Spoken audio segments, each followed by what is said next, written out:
That's how they don't do it so now that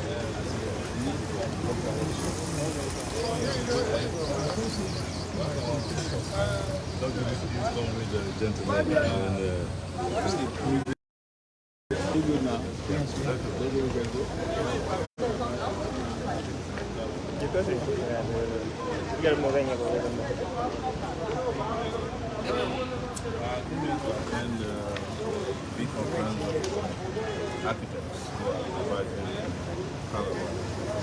I've invited all the presidential candidates to come discuss their vision and ideas on how to move Nigeria forward to that level of progressive. So I expect all our presidential candidates to be here, but so many of them have been on the run recently. This kind of special events. Okay, sir, as a presidential candidate,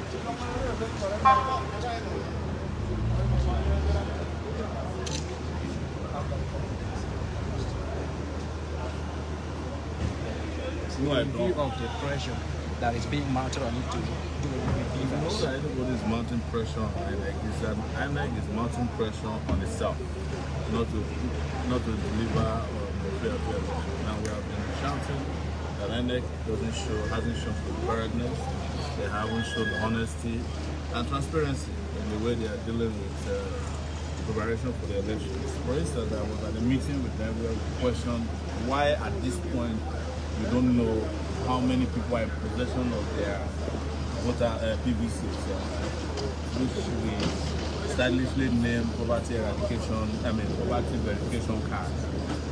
They haven't been able to tell us. They said we have to wait until the cleanup is done, but it should be giving that number on a daily basis, not just a general number that are 93 million voters. If you have 93 million voters and there are not up to 50 million people in possession of their PVCs, then that is nothing to celebrate.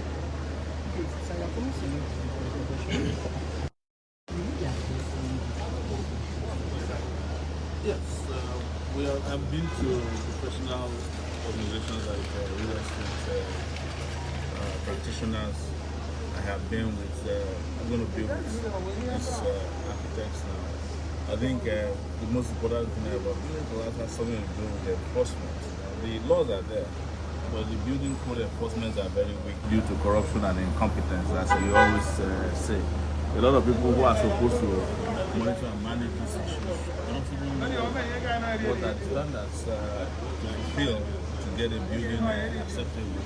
And there are no great followers in ensuring that the kind of products that are used to build buildings are on par with what is national and international standards. So that's where the problem comes from. Otherwise, no building should be collapsing in year 2022 in Nigeria. It's a shame. But you know, architects are designers of buildings. We would also appear before some other bodies that within the evaluation of building system. My focus here is to engage them to discuss how we can fulfill the number of building deficits for Nigerians. There are about 40 million new homes that needs to be built so that we can be sure that the majority of our people have a roof over their head. And that's a priority for me as a presidential candidate. Okay, sir, if you look at the total number of votes, you look at the total number of votes needed to win and then look at it in 2000. Do you think I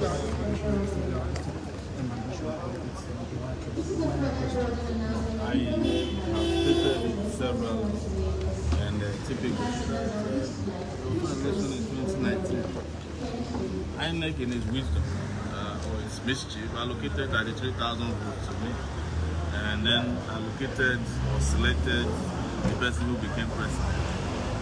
Buhari did not win 2019 election. We said it, you cannot be counting how many votes people got when there were no fair and credible elections.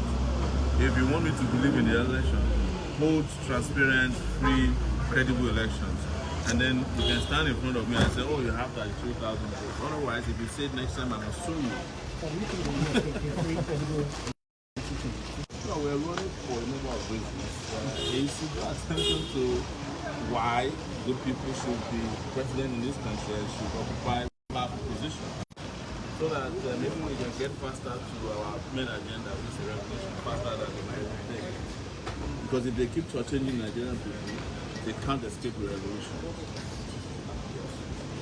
Thank you very much.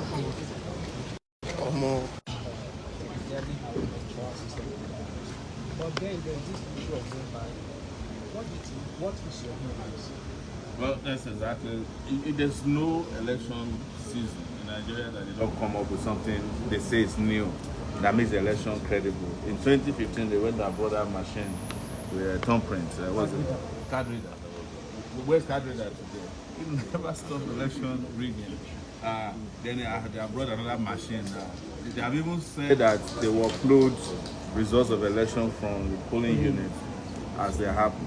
But the problem with it is that you know the first rule in computing is garbage in, garbage out.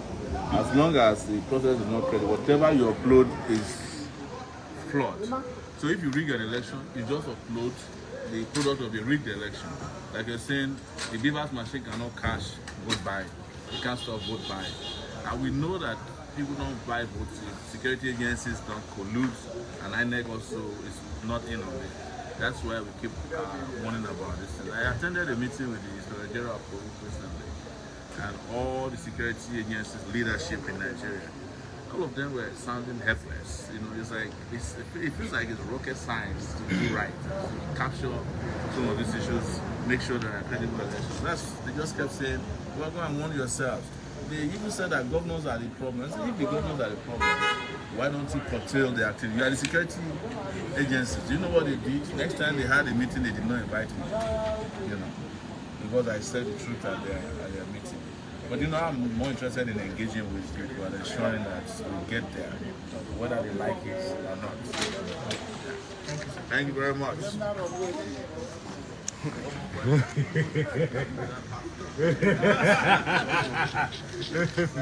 Yeah.